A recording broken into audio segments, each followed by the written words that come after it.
evening, Clarion. Thanks for joining us tonight on CUTV News. I'm Kelsie Gestrich. And I'm Sorenson. Tonight, Clarion University students set out to help the community. And police continue to investigate the cause of a single car crash earlier yesterday morning. It's our top story on CUTV News. Oil City police say a medical episode caused a woman to crash her vehicle on West 1st Street on Tuesday morning. Police said the woman was headed west on West 1st around 10:50 a.m. when the medical episode occurred. The woman drove off the road and into a utility pole at the intersection of West 1st Street and Willis Street. Police shut down a 3-block portion of West 1st Street for more than 2 hours after the accident.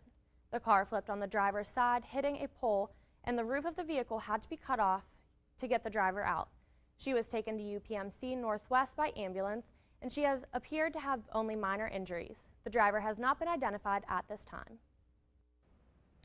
A report from the Pennsylvania Department of Labor and Industry says that unemployment has risen in the state since August. The department says 53 of the state's 67 counties reported an increase in unemployment, claims with Cameron, Forest, and Philadelphia County having the highest rate of unemployment. In response, some regional employers will make workforce changes, as GE Transportation in Erie will permanently lay off about 500 workers in November. Figures in unemployment have risen in almost all 7 northwestern counties, and the trends look to continue. The Franklin School Board voted to unanimously accept an offer to purchase a former school district office building in a special meeting Tuesday evening.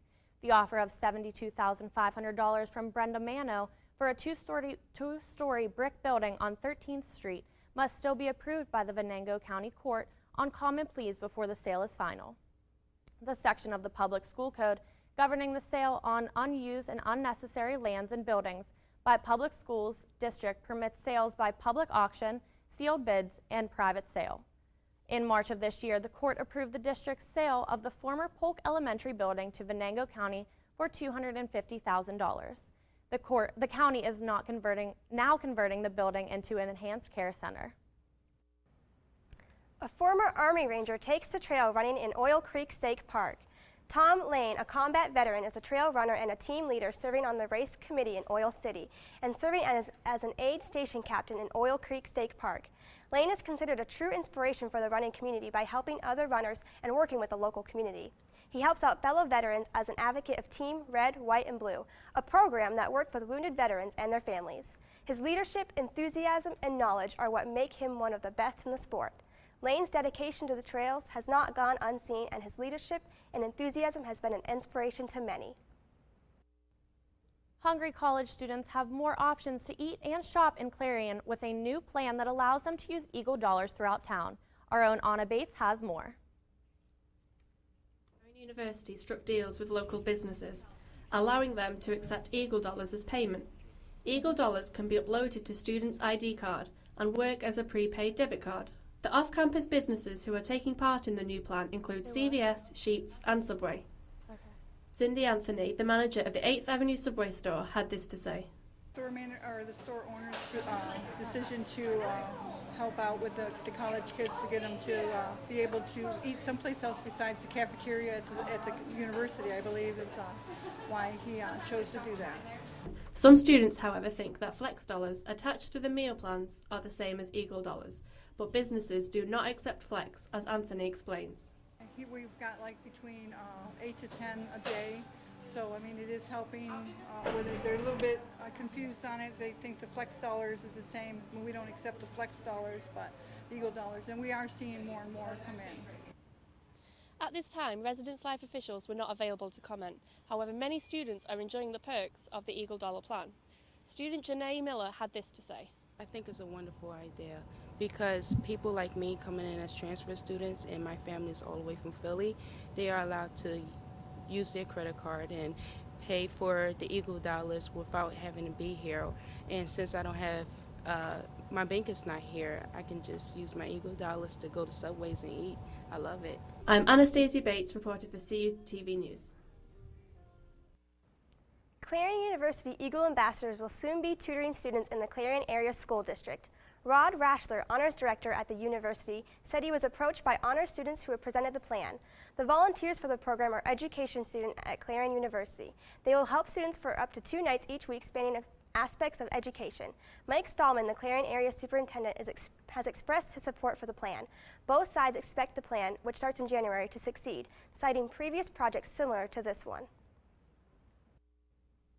A mountain of dirt is now continuing to grow on East Main Street on Clarion's campus due to donated dirt. Upcoming construction projects on campus will be using this dirt. Construction ranges from the renovation of Tippin Gymnasium to Becht Hall. The recreational field used for winter sledding and rugby was selected to hold the dirt before it is needed for construction. We'll have more on this story tomorrow evening. Lauren Healy joins us now with our first look at weather. Well, Kelsie, I think it's safe to say that we've been seeing some mild weather, especially for this first week in October. So my full weather center forecast, we're going to take a look at how long we're going to see that trend. But before we go to my full weather center forecast, let's take a look at what's coming up next on CUTV News. Don't go away.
Good evening, Clarion. Thank you for joining me, Lauren Healy, tonight for your Wednesday night weather forecast. Let's start off by taking a look at the almanac for today.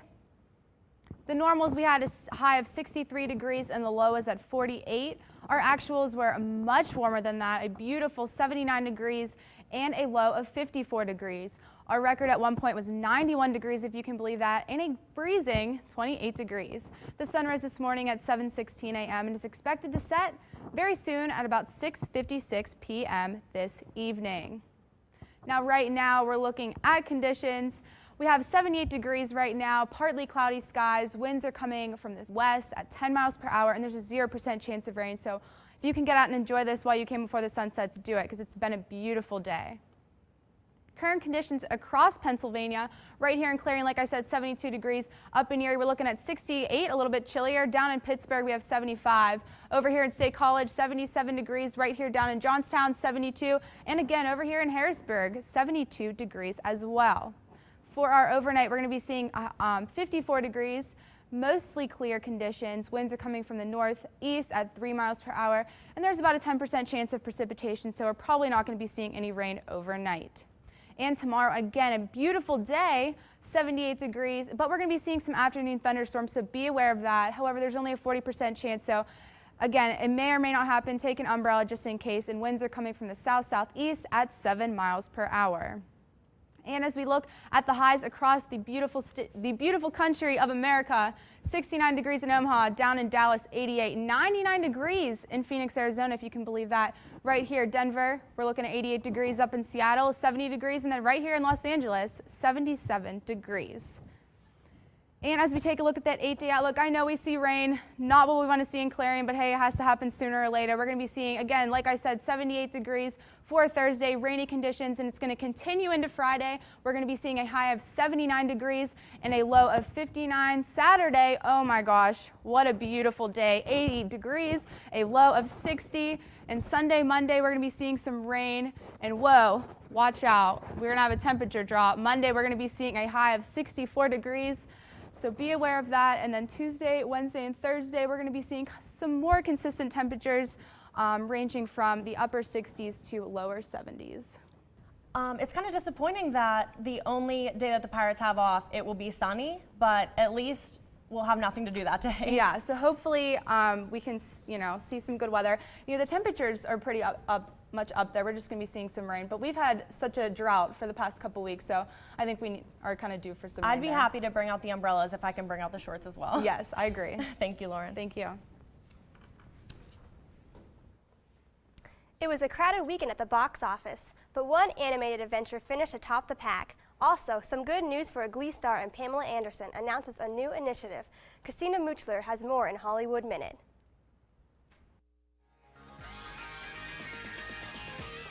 The weekend box office served up a big plate of meatballs this weekend. Cloudy with a Chance of Meatballs 2 ate up the competition in its debut, taking around $35 million in ticket sales. Last week's box office champ Prisoner slipped to second place. The kidnapping thriller with Hugh Jackman and Jake Gyllenhaal took in roughly $11 million. And pulling up in third place was Rush. The biographical action film about 70s car racing stars pulled in more than $10 million at the box office in its first weekend. Some gleeful news for Heather Morris. Us Weekly reports Morris, best known for her role on the musical comedy drama Glee, has given birth. The new bundle of joy is named Elijah, and the proud father is her longtime beau, Taylor Hubble. Morris did not return as a regular on the show's 5th season.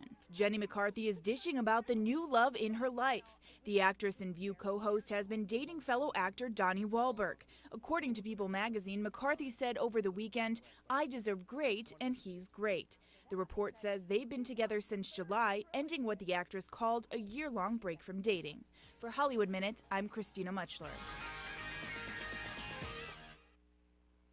Up next, government employees protest the shutdown. And a mayoral candidate is accused of sexual harassment. As we go to break, here's a look at today's stocks.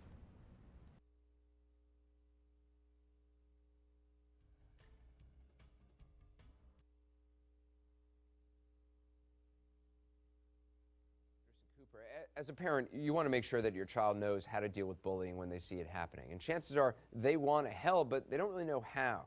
Well, teach them that the best thing to do is calmly walk away, find a teacher or other adult, and speak up. And do your part. Be that adult they can talk to and trust will listen.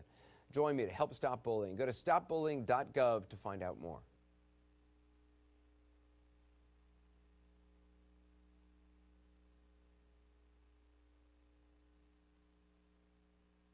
Can't find your one-of-a-kind ingredient? Looking to challenge your appetite with exotic flavor? Your search ends at 6th & Maine's unique array of groceries and ingredients. Specializing in the not-so-widely available, 6th & Maine is Clarion's supplier of the striking tastes that shape a stylish palate. With their varied styles and unmatched selection, 6th & Maine has got the taste you have only dreamt about. Let your taste run wild at 6th & Maine.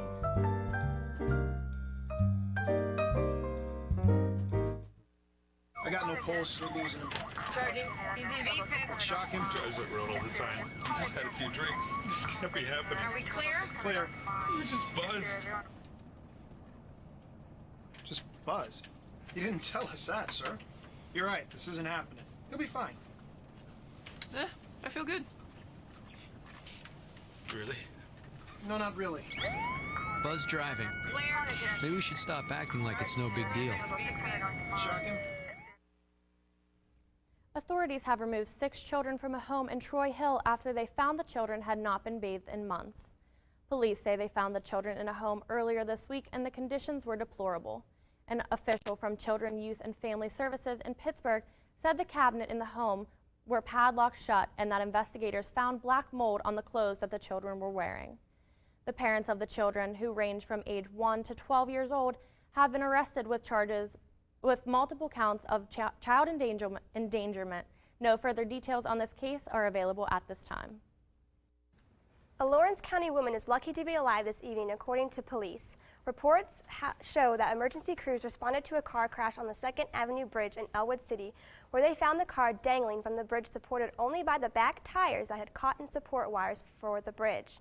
Although the cause of the accident is unclear, police say they feel alcohol was a factor. The woman was transported to the hospital, and there's no word on her condition. A candidate for mayor in Youngstown is in hot water after a city employee has accused him of sexual harassment. The female employee has accused a Maine kitchen multiple incidents of harassment stemming back from 2011 and continuing throughout 2013 when he was named chief of staff for current mayor Charles Samarone. Kitchen calls the accusations completely false and politically motivated, as his opponents publicly called him for his removal shortly after the allegations came to light. At this time, Kitchen has no intent to drop out of the November mayoral race. Hundreds of local air base employees are protesting today after being sent home as a result of the government shutdown. Outside the Youngstown Air Reserve Station, members of the American Federation of Government Employees gathered and carried signs reading, "Stop playing politics with jobs." Due to the Congress' failure to pass a resolution to continue funding government operations, approximately 400 employees of the base were laid off. The American Federation of Government Employees represents 650,000 federal and D.C. government workers across the nation and overseas, making it the largest federal employee union. A 56-year-old woman is in critical condition today after being shot and robbed outside of AJ's Bayview Inn in Erie this past weekend. The woman was jumped and shot several times at 3 on Saturday morning. She was then life-flighted to Pittsburgh, where she was treated and the 3 gunshot wounds.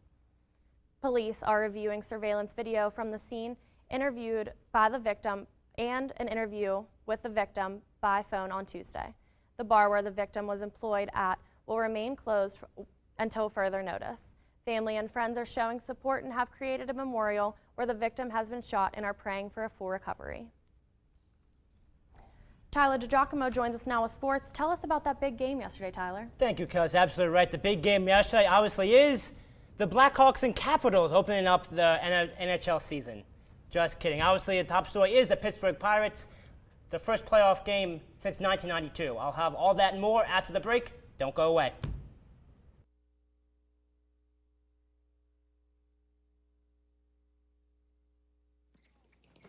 Welcome to my block party. Glad you can make it. The only triple doubles you get come with fries.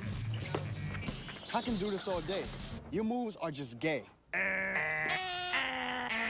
Using gay to mean dumb or stupid, not cool. Not cool. Not in my house, not anywhere. It's not creative, it's offensive to gay people. And you're better than that. At Sheetz, your favorite meal on the go is just a touch away. The MTO, or made-to-order menu, is the perfect way to quickly get food that will satisfy any craving. Don't worry about trying to decide which fast food restaurant will satisfy your taste. Sheetz' wide variety of choices and simple ordering system makes the decision easy. For those especially hectic days when time is at a premium, Sheetz also offers the MTO to-go case with quick grabs. Sheetz is conveniently located at 1281 East Main Street in Clarion.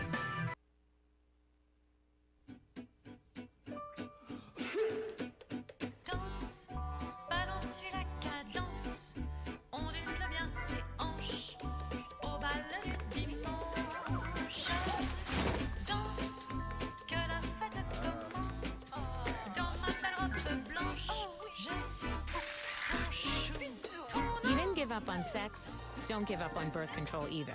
There are more methods than you think. Find yours at bedsider.org. Hello and welcome back. Here is your Wednesday evening sports report.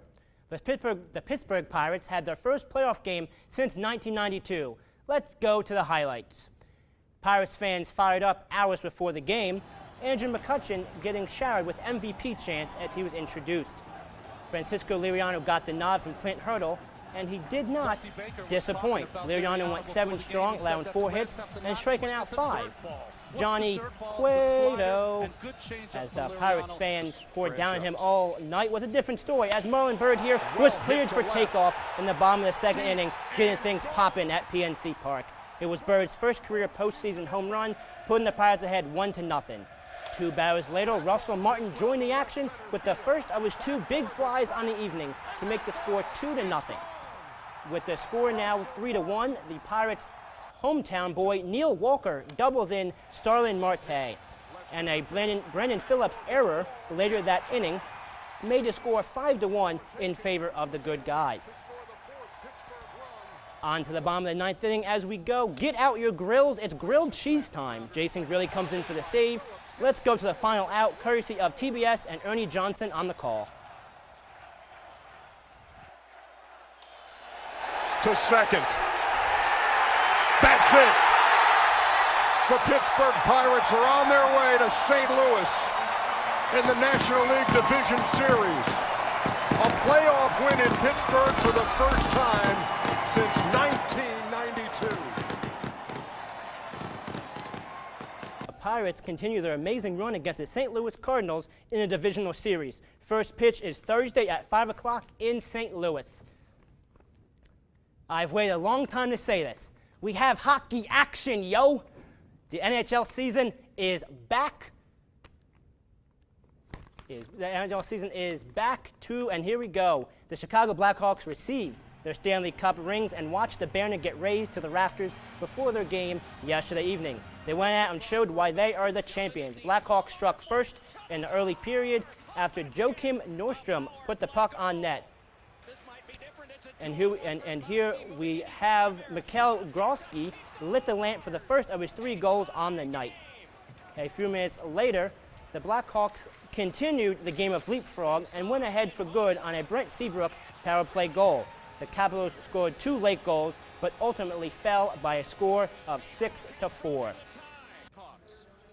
And finally tonight, the government shutdown has stopped more than just Congress. The government shutdown has caused a fumble in college football. The Department of Defense has suspended intercollegiate athletic competitions at its 3 service academies. Saturday's sold-out game between U.S. Naval Academy and Air Force may be in jeopardy. A final decision will be made by noon Thursday on whether or not to postpone or cancel the game. The decision lays in the hands of the Secretary of Defense. And that is all for this Wednesday night evening sportscast. Let's send it back to the news desk. So Tyler, I'm sure that tensions were high last night at the Pirates game. Do you have any input on that? That game was awesome last night. Kara, I was there. There was not an empty seat in the house. There was a total blackout. A couple of Reds fans here and there, but the Pirates fans really outnumbered them. So are you excited for the next game that's coming up? Oh, I am really jacked up. This looks looking very good for the Pirates. They have the rotation all set up. I believe A.J. Burnett is the Game 1 starter, and this Pittsburgh offense cannot be stopped as of lately. Thank you, Tyler. NATO is flexing its military muscle with a series of naval maneuvers in the Mediterranean.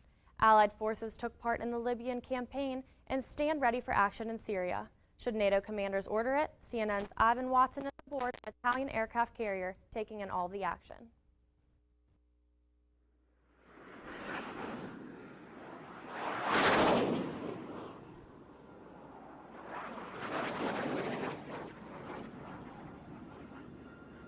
We're watching a pretty impressive display of naval military might and aerial might here in the Mediterranean Sea. We're sailing with a fleet of warships from at least 6 different countries. You can see them here, and they're simulating an aerial attack right now on these warships.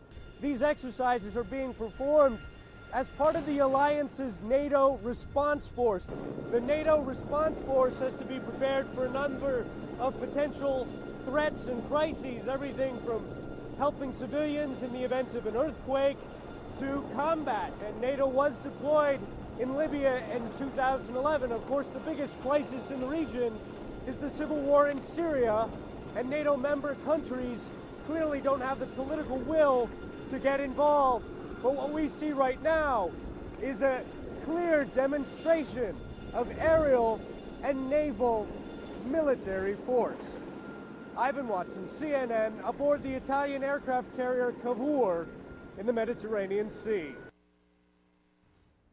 A Wisconsin man disgusted with the U.S. government has staged a silent protest outside his home. He is flying an American flag upside down to send a message that the country is in trouble. While it's not against the law, some of his neighbors say it is sending the wrong message. Cassandra Vinch reports. Blanchard says he's a patriot. He's also a veteran, serving in South Korea twice and once in Vietnam. Blanchard says flying his flag this way is sending a message. By hanging my flag upside down, we're under duress in this country. The Stevens Point man says he turned his flag upside down a few weeks ago after becoming tired of the direction the government was heading in. The government has to get themselves straightened away. They have to get the Congress and this government working so they're working with the people and not against us. There are no state codes banning flying flags upside down. Stevens Point doesn't have an ordinance against it either. According to the Department of Veterans Affairs website, flags should only be flown upside down as a signal of distress. Blanchard says that's exactly why he's doing it. I'm hoping other people do the same thing and follow suit. This country needs to be straightened out. But some say it's Blanchard who needs to be straightened out. Carl and Mary Schulfer fly a flag of their own, upright. They say Blanchard's flag is disrespectful. I think it's a disgrace. Blanchard doesn't see it that way. This is a peaceful way. I can fly my flag which way I want it. Don't turn your flag upside down. That's just not right. Mike Houlihan can see Blanchard's flag from his front porch. He says he doesn't have a problem with it. I also think that people do make way too big a deal out of something that really is nothing more than a symbol. Blanchard says he will continue to fly his flag upside down, at least until he sees some changes. Authorities in Florida say they've arrested a suspect after a scare that prompted an evacuation at Jacksonville International Airport. Local news station WJXT reports officials say the man walked up to a TSA agent and said that he had a bomb. The station says that the arrest report states the suspect had a device in his luggage, but it was not an explosive. The evacuation caused long delays for travelers. Now, airport officials are trying to get passengers onto new flights.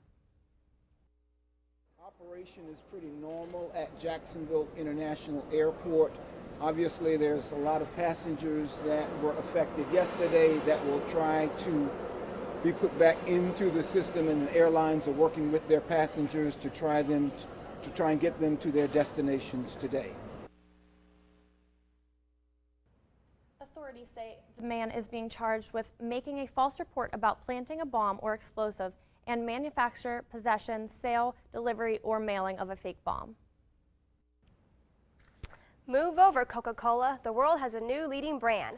Carl Azus tells us what company now tops the list. What's in a brand?